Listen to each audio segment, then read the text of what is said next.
Hey guys, Tom here. Welcome back to another video.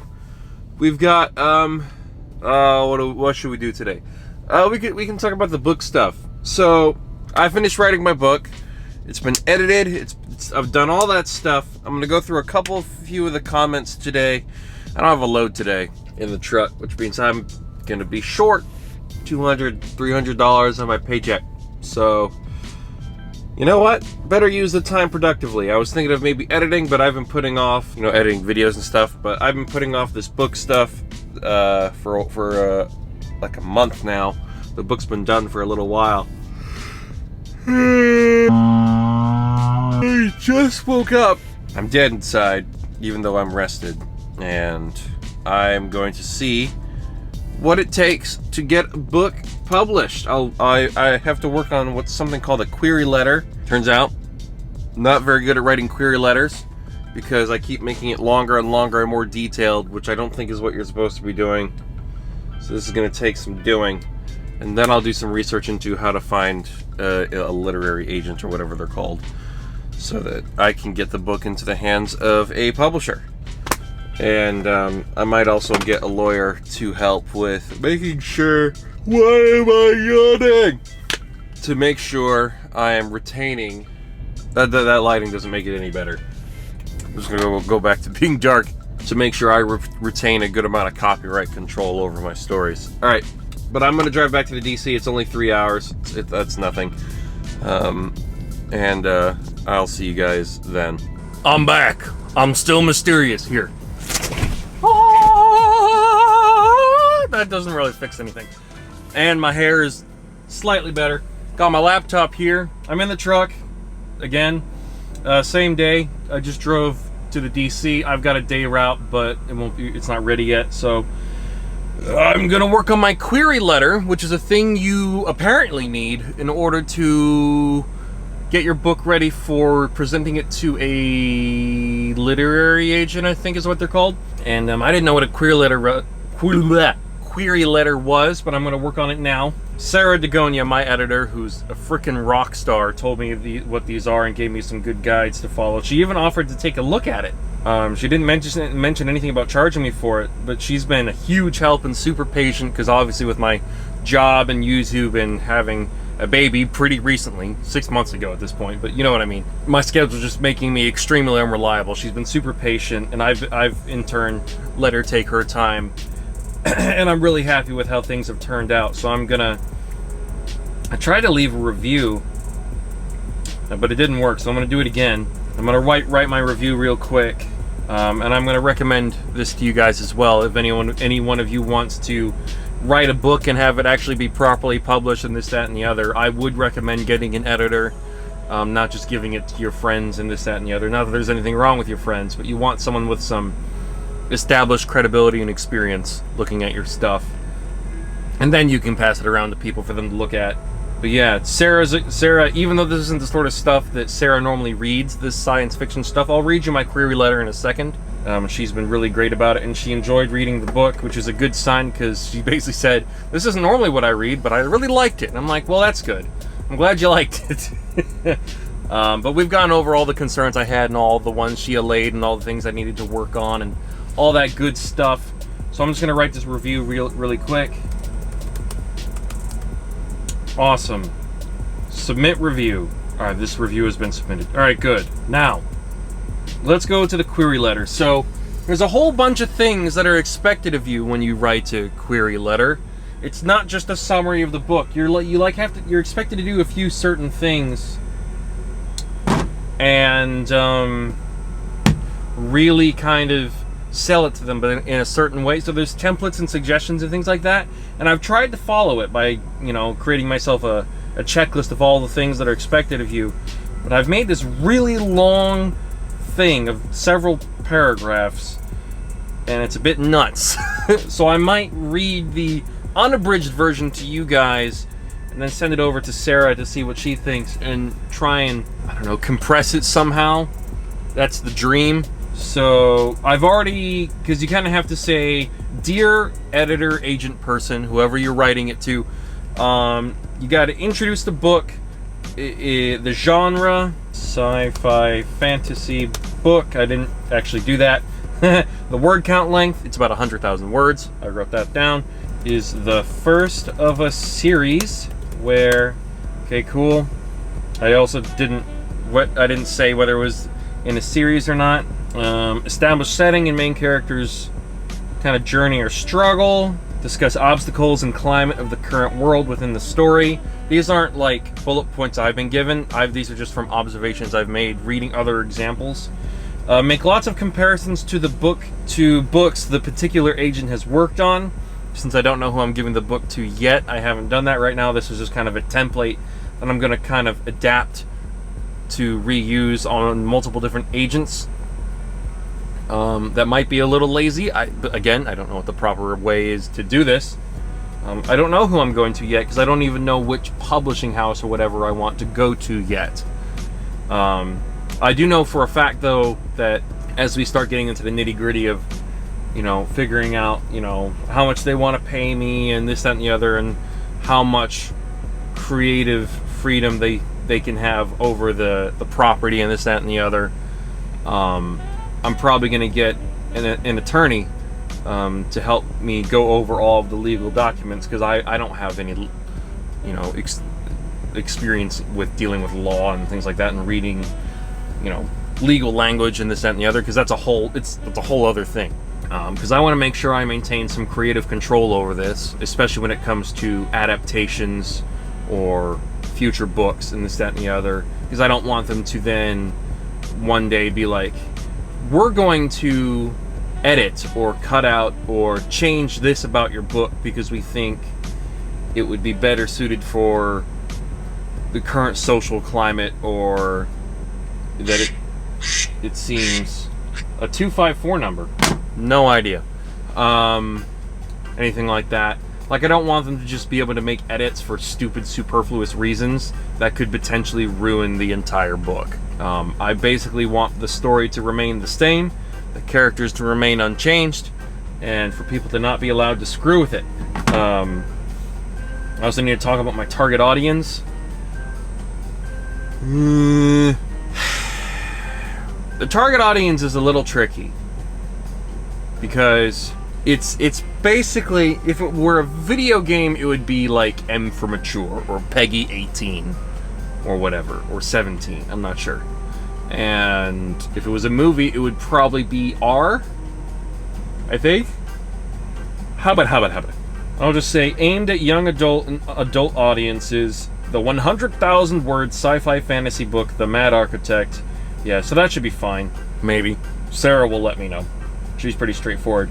She's not like a drill sergeant. She doesn't just say, you're shit and this is shit and this is stupid and you need to fix this because it's shit. She's honest and blunt, but she's also polite and very constructive and kind. But the other thing is that at first I was nervous about getting feedback because I actually really care about this. But now it's kind of like, okay, I really appreciate this feedback and I value it, and even though I might hear something I don't want to hear, at least I know to fix it now, because it's a lot better than trying to publish it than having people review it in its finished state and having people go, the writing is terrible, these characters are awful, and just, what the f*** is this? This is a f***ing fever dream, So I've done the target audience. That's really, I don't know what else I can really do. It's really freaking long, but I'll read it to you guys. Are you ready? Dear XXX, which is not a substitute for sex. It's just kind of, I just put that there because I don't know who I'm writing this to yet. Today I am reaching out to you to sell you on the idea of the story I've recently finished writing. Years ago, just before I had graduated from high school in the Netherlands in 2016, I had a eureka moment. I had been pondering the historical significance of authors like Jules Verne and Mary Shelley. To me, they are two examples of great pioneers of the science fiction genre, the ones who did it first. They had the ideas no one else had, at least not until after they had already done it first. That might be a superfluous sentence. One day I was in class learning about physics and all the different forms of energy that we can observe: kinetic, potential, thermal, etc. And I thought to myself, What if I could design fictional characters with the power, that's why it's good to read stuff out loud, with the power to manipulate and exploit these existing natural forces? What would it look like if someone could turn light into speed, or electricity into heat? Just the power of their mind. I eventually extrapolated this idea to cover as many things as possible: time, matter, space, and even more obscure concepts like information. I fell in love. It's a good thing I'm not a public speaker. I fell in love with this idea so much that I have taken years to craft characters and make a story that could even further elevate this idea. And I believe I have done just that. Aimed at young adults and adult audiences, I need to add an S there.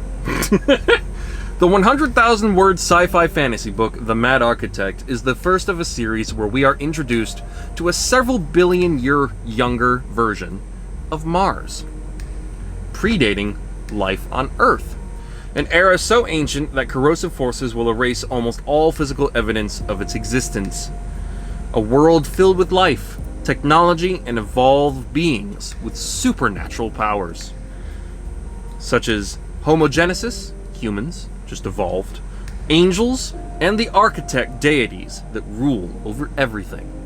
Due to the advanced nature of these Martians, the whole planet is neatly divided into two flourishing societies: the great nation of Ares, a capitalistic civilization very similar to ours in the real world, and the Architect Empire, which follows more of a theocratic structure with sinister cults and secret societies pulling the strings in the shadows. Our story Our story begins and unfurls as we follow the chaotic journey of James Dearchus, who, as a response to surviving various traumatic events, transforms into Dalcanos Iovin, the identity he assumes whenever he feels the need to change the world with extreme force. When we first meet our protagonist, he is actually the sort of person that would prefer to remain a background character, one with little impact in the grand scheme of things, and someone who wishes to be allowed to live a simple, peaceful life. This life is taken from him, and despite only being collateral damage and an assassination attempt on his best friend, who will remain unnamed to you guys, he is forced to get involved. During this attack, he watches his best friend and his best friend's daughter die right in front of him. In order to survive, our protagonist unlocks powers of his own. Powers that make him immediately superior to even the most gifted supernatural beings in the world. This makes his struggle less about becoming stronger to overcome evil, and more a struggle to decide what to do with his newfound near-absolute abilities. Because his powers don't need any time to develop, like his similarly gifted peers, he lacks discipline, which can often lead to him succumbing to his emotions and wasting his energy on flair and brutality.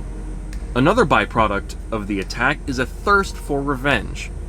And thanks to our main character's immense strength, he can not only set the entire empire in his sights, but the beings they worship as well, the deities themselves, the architects. But he'll have to overcome many obstacles, such as his fragile sanity, which wanes whenever he overexerts himself, and his fear of going from being a victim to becoming a true villain. From the beginning to very nearly the end, the question he is always asking himself is, what should I do? What world do I want to make? When it comes to my main sources of inspiration, I can name several, right down to the exact elements of the various works I've ultimately adopted into my own creation. When it comes to the universe I was making, I wanted to craft something expansive. Something so open-ended with so much potential for detail that you could imagine yourself being inserted into it and becoming fully immersed, with the ability to imagine your own journey within it. Take, for instance, the worlds of J.R.R. Tolkien's Middle-earth or George Lucas's Star Wars. As a fan, one could decide what type of character they might be: a Jedi Knight or a Dwarven blacksmith, for example. And then navigate through the world following its detailed rules and expectations established by the existing canon. We've all done that as kids, I hope. It's a fun thing to do. It's also why tabletop RPGs are so popular and so cool. This is why I made a conscious effort to include a few different types of people: gifted humans, angels, gods, and the roles they can play: Genesis Knights, Imperial cultists, Architect neophytes, etc., emperors, whatever. Another huge inspiration for the world I was creating were universes where identity plays a huge role, like J.K. Rowling's Harry Potter, Type Kubo's Bleach, or the Wachowskis' The Matrix. The key element being the impact a person's identity or personality has on the role they play in the world.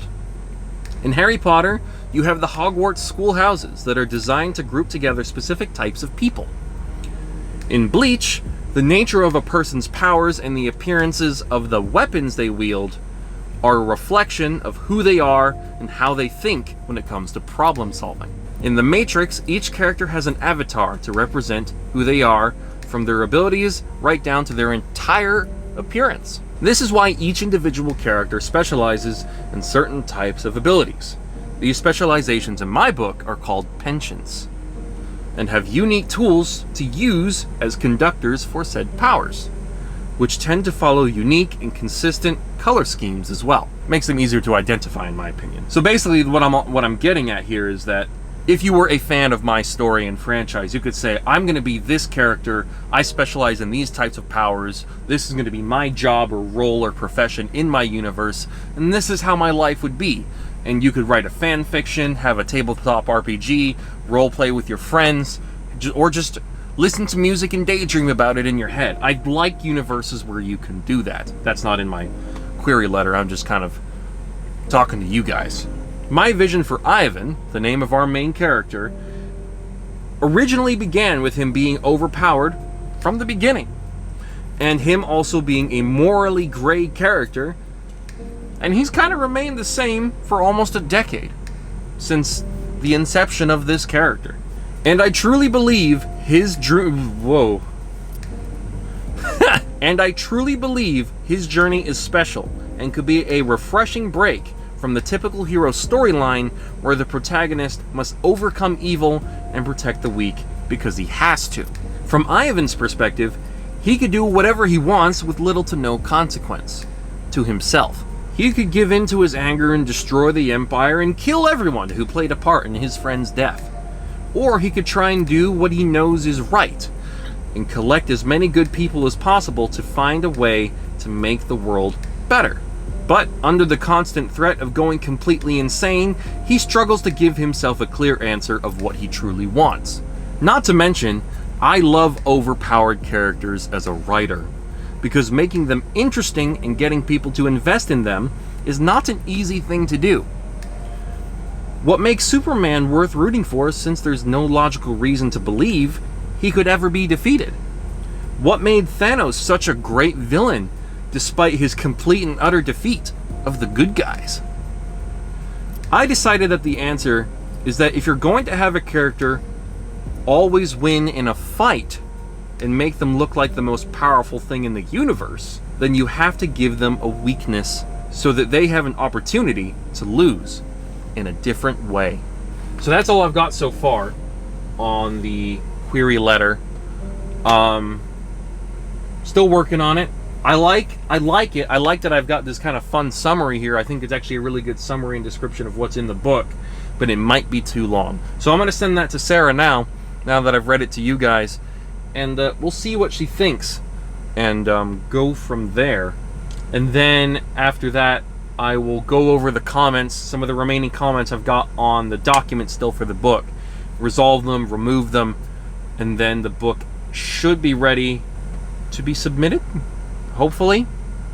I'll ask Sarah if she thinks it needs a proofreading, or if she thinks I can just start giving it to people. But I'll see you guys in the next clip. Man, I have been tired lately. I cannot seem to be awake enough to do anything apart from the bare minimum, which is my day job lately. I am so tired all the time.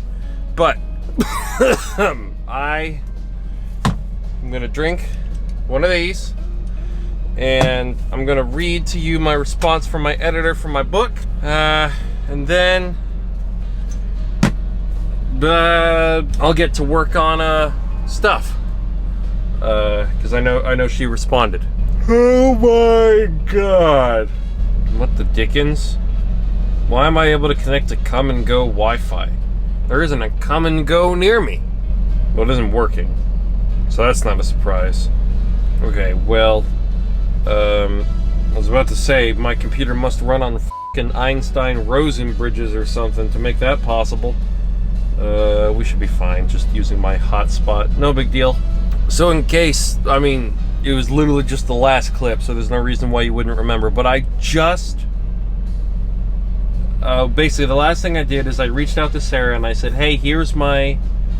I sent the query letter I read to you guys to her. And so basically this is the message. I said, I'll send you the draft of the query letter. It's long, quite long, for you to take a look at when you have the time, because she hasn't quoted me for any... It's like a favor, basically. She's not charging me for it. Then I also asked her, do you think the book needs to be proofread, or do you think I can start reaching out to literary agents?